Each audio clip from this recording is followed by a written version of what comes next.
¿Qué tal amigos de Impacto Venezuela? Feliz tarde para todos. A esta hora les acompaña Carla Salcedo Flores. Bienvenidos a nuestra mesa de análisis el día de hoy. Contamos con la presencia del ex embajador ante la ONU, el diplomático venezolano Milos Alcalay, a quien la tarde de hoy le damos la más cordial bienvenida a Impacto Venezuela. ¿Cómo está, embajador? Le saludamos. Carla, muy buen comienzo de año a ti, a todos tus seguidores. Esperando que en 2021 tengamos cosas muy buenas y muy positivas, y así creo, no solamente para Venezuela, sino para el mundo que está sufriendo los estragos de una pandemia horrible, pero que en el caso de Venezuela tenemos dos pandemias, la sanitaria y la situación política, que realmente es sumamente grave. De manera que yo tengo mucha esperanza de que este año 2021 podamos vacunarnos todos frente a los excesos de ambas pandemias. Así es, embajador. Pues yo quería comenzar esta conversación con usted el día de hoy contándole la situación que viven los ciudadanos venezolanos en cuanto a las encuestas que nosotros manejamos diariamente y cómo pulsamos la calle con los periodistas que tenemos en Venezuela. ¿Qué dice la población? Pues que no entienden este enredo político que se ha presentado en este momento. Aparentemente hay dos asambleas nacionales, pero resulta que la Unión Europea el día de hoy ha dicho que a Juan Guaidó no lo van a reconocer como un presidente interino y que piden no llamarlo así. Entonces, ¿con qué se mastica esto en el venezolano común? Sabemos, quizás usted y yo entendemos un poco más algunos términos internacionales de diplomacia y términos constitucionales, pero ¿cómo lo entiende entonces esa ama de casa que hoy está angustiada en Venezuela? Bueno, yo comenzaría señalando que hay que leer esa declaración de la Unión Europea con una visión diplomática en su conjunto. En el fondo, la Unión Europea no ha cambiado su posición. No la ha cambiado a pesar de que se ha señalado que la Unión Europea reconocía el gobierno legítimo de Guaidó, que muchos países de América Latina y del hemisferio, como los Estados Unidos, Europa ha sido más cautelosa y no ha roto relaciones con el gobierno de Maduro, cosa que sí hicieron los Estados Unidos, que hizo Paraguay, que hizo Colombia, que hicieron varios países, mantuvo sus embajadas aquí, pero al mismo tiempo desconociendo una serie de situaciones fraudulentas. No reconoció la constituyente, no reconoció la elección de Maduro y no reconoció estas últimas elecciones del 6 de diciembre. Cuando tú ves en la transmisión de quienes, los diplomáticos que estuvieron en esa especie de payasada que se hizo el 6 de diciembre, ni un solo diplomático, no digo embajador, ni un solo diplomático. Normalmente cuando hay algunas situaciones críticas envían al primer secretario, al segundo, al tercer secretario. Aquí no mandaron ni al portero a la reunión porque no reconocen esas elecciones. En segundo lugar, evidentemente la situación de la Unión Europea, por una serie de razones, con razón o sin ella, una, que hay una comunidad europea a la que algunos países no quieren dejar sin consulado, los italianos, los españoles, los portugueses, otros porque tienen empresas ya desde hace décadas que están en el país, pero no han dejado cada vez más de establecer una visión muy clara de la caracterización de lo que es esta situación. Y no han reconocido a esta Asamblea Nacional. Ahora, se dice, bueno, y hay que ver un poco entre líneas también qué es lo que buscan algunos medios, es decir, la Unión Europea ha abandonado al presidente interino. Es que vuelvo a señalar que ellos han recibido a representantes políticos de Guaidó, pero nunca se les dio condición de embajadores, cosa que sí se hizo en otros países. Sí. El embajador de Maduro en Francia continuó, el embajador de Maduro en Alemania continuó, el embajador en España también continuó. De manera que ahí no hay nada nuevo. Sí hay una reafirmación. Pero quiere decir, perdón, embajador, quiere decir que es una postura un poco ambigua, porque entonces si algunos embajadores de Nicolás Maduro se mantienen allá, pero a la par pareciera que muestra un apoyo a Juan Guaidó, ¿la Unión Europea no ha sido clara y contundente? Bueno, hay una serie de razones por las que no se ha podido hacer. Para poder tomar una diplomacia comunitaria europea, tienen que estar todos de acuerdo. Y hay que reconocer que hay gobiernos en Europa en donde hay un ala pro-madurista firme. No se puede negar, a pesar de que no es la posición del presidente del gobierno español, pero Podemos, que ha sido financiada por el chavismo-madurismo, es miembro del gobierno. Sí. En el caso de Italia, es gobierno el partido Cinque Stelle, que también tiene unos vínculos muy especiales y ha sido Vox Populi, la relación de con Maduro, Chávez. Y bueno, es una realidad. Ahora, el punto político en la Unión Europea lo da el Parlamento Europeo, que es la representación de todas las fuerzas políticas. Y ahí no había ni un solo cambio. El Parlamento Europeo, mayoritario reconocimiento a Guaidó como presidente interino, tanto los demócratas cristianos, los socialdemócratas, los liberales, los conservadores, en una posición aplastante, reiteran su reconocimiento. De manera que en diplomacia no hay, evidentemente si lo analizamos, y yo entiendo a veces la frustración de algunos sectores, que quieren una respuesta inmediata. No, yo quiero que rompan con Maduro. Bueno, nosotros podemos querer, pero la dinámica diplomática europea obedece a una serie de situaciones en las que no es lo que uno quiera, sino la dinámica que tiene una representación en donde hay un arcoíris de posiciones distintas. Yo insisto en lo siguiente, no ha habido un cambio.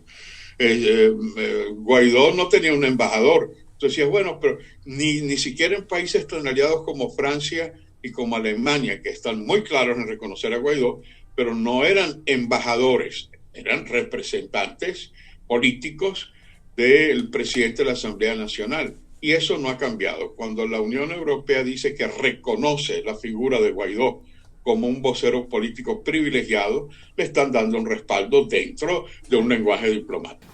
Claro, lo que piden quizás es solamente que no se le llame presidente interino, y por eso quería consultarle qué lectura se le da entonces a esto que ha ocurrido en Venezuela, con la continuidad de un parlamento que no se entiende, porque pues nos lo había dicho en algún momento la magistrada Blanca Rosa Mármol de León, que había un término constitucional, legal, para que Juan Guaidó pudiera darle continuidad a su periodo. Pero hay algunas personas, embajador y líderes políticos, que aseguran que lo que se le criticó a Chávez, lo que se le criticó a Maduro, que es precisamente querer mantenerse en el poder, entonces pareciera que algunos lo están aplicando ahora en la oposición. ¿Qué lectura tiene usted al respecto?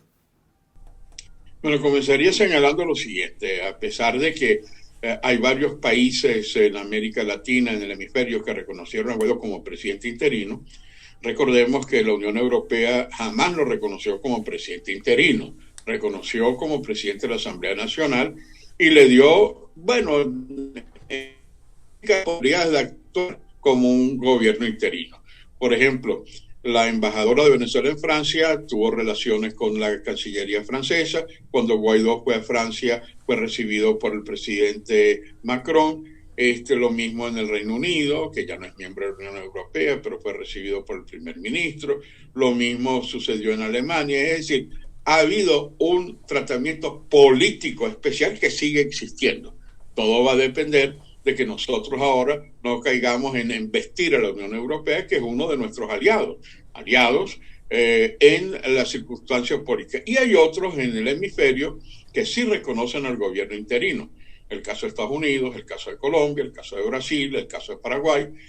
Ahora, lo importante en esto es lo siguiente. Fueron 2 años de gobierno interino, 2 años en los que había la expectativa de que iba a haber un cambio inmediato. No se dio por una serie de razones, no viene el caso ahora, todos conocemos la realidad, pero lo que sí no podemos perder de perspectiva es que esta Asamblea Nacional, que hicieron como una especie de gran fiesta, primero que hubo una ausencia total de dirigentes de izquierda democrática, porque estos que fueron realmente representan una serie de incondicionales de la extrema izquierda no democrática de América Latina. Tú no viste ningún dirigente parlamentario de peso, porque para muchos gobiernos de izquierda el hecho de estar representados es como tóxico, porque nadie va a respaldar un gobierno que tiene vínculos con el terrorismo, con el narcotráfico, con la corrupción.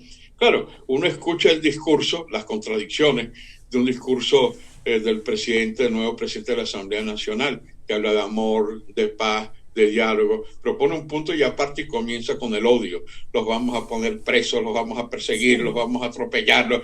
Entonces dice, bueno, esto es como esa novela Dr. Jenkins y Mr. Hyde, que de repente aparece un hombre muy culto, muy llamado al diálogo y después se convierte en un monstruo. Bueno, eso es lo que estamos viviendo, en donde cada vez es más clara la que se ven con millones de venezolanos que huyen de su país porque aquí no tienen las posibilidades de sobrevivir, y sin embargo Jorge Rodríguez habla de la maravilla que es ser venezolano, la maravilla que es la democracia venezolana, cuando lo que hace es pisotear todas las normas y estándares democráticos, no solo de la Constitución bolivariana, sino de los acuerdos internacionales suscritos por la República. Así es, embajador, usted sabe que una de las esperanzas puestas por parte de los venezolanos es la extradición de Alex Saab a Estados Unidos, tomando en cuenta que se le ha calificado como testaferro de Nicolás Maduro, el multimillonario con más dinero de la última temporada. Entonces nos preguntamos, ese proceso ha ido pasando por una serie de pasos, de apelaciones por parte de la defensa de Alex Saab, y ahora le falta todavía que la Corte Suprema se termine de pronunciar en torno a esta posible extradición. Ayer llegó un avión del Departamento de Estado de Estados Unidos a Cabo Verde. ¿Qué significa todo esto y cuáles son esos pasos que hay que seguir? Porque la gente cree, también el venezolano, cada vez que publicamos y hablamos del tema de Alex Saab, las personas piensan que la extradición va a ser mañana y que pasado mañana él va a contar todo lo que sabe de Maduro y el viernes meten preso a Maduro. Entonces, sabemos que ese tipo de acciones legales llevan su trámite. ¿Usted nos puede contar de qué se trata entonces esto? Así es. Bueno, igual que te decía antes, el tiempo en el derecho internacional es muy distinto al tiempo político que uno quisiera. Felizmente, los procesos de extradición tardan, porque también es verdad que el régimen ha hecho lo mismo y ha pedido extradición de Leopoldo López, de Antonio Ledesma, de otros venezolanos demócratas, y no es que vayan al día siguiente a extraditarlos porque tienen que demostrar lo que es indemostrable, porque se trata de líderes democráticos. Entonces, lo que es bueno para el pavo es bueno para la pava. El proceso de extradición tiene una serie de limitaciones jurídicas y el régimen de Maduro ha invertido una enorme cantidad contratando a los mejores abogados de Europa, bueno, mejores entre comillas, porque la verdad que han puesto la torta, han inventado cosas atroces, que se trata primero de un diplomático venezolano itinerante, cosa que no existe en la Convención de Viena de Relaciones Diplomáticas, después que es un embajador para toda África, con lo cual exigían que fuera liberado, después trataron de generar una serie de situaciones, y sin embargo, la pequeña República de Cabo Verde ha sido firme y ha seguido el proceso. Es verdad, y yo creo que como todo proceso de extradición hay la norma jurídica, pero hay también la trampa. Y los Estados Unidos han sido de una serie de trampas en la extradición. Recordemos el caso de Maclet, que había solicitado la extradición y terminó en una cárcel privilegiada en Venezuela. Recordemos los dos casos de extradición del Pollo Carvajal, primero en Aruba y después en España, y no se cumplió por otras razones. De manera que en esta ocasión yo creo que los Estados Unidos se han blindado bien, en el sentido de que han hecho una serie de esfuerzos adicionales, no solo de solicitar jurídicamente la extradición, sino también de acompañarlo con una serie de pasos jurídicos y políticos adicionales.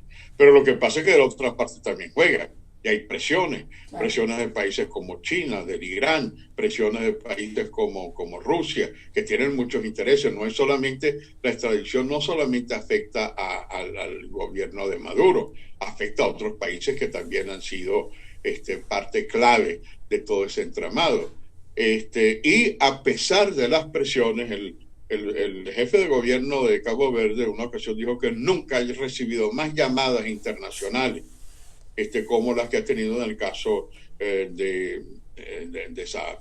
Bueno, ¿por qué? Porque tiene respaldos jurídicos, políticos, internacionales, tratan de utilizar, y sin embargo ha sido una posición firme, lenta, cumpliendo los procesos para que no se diga que Cabo Verde no ha cumplido con los trámites jurídicos.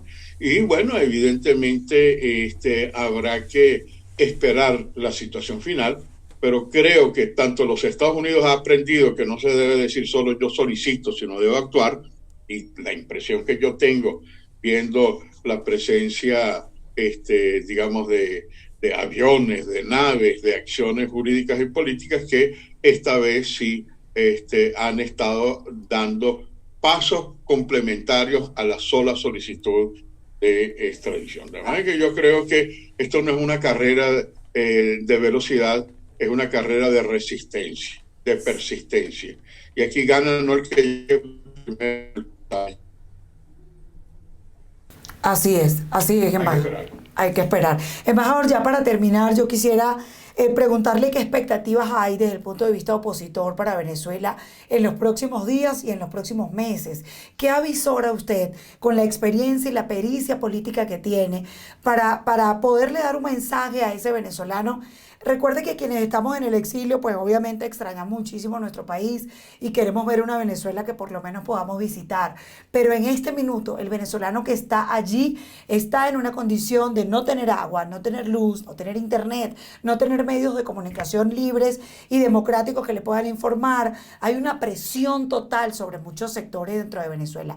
Entonces nos preguntamos, ¿la oposición está encaminada en la ruta que es?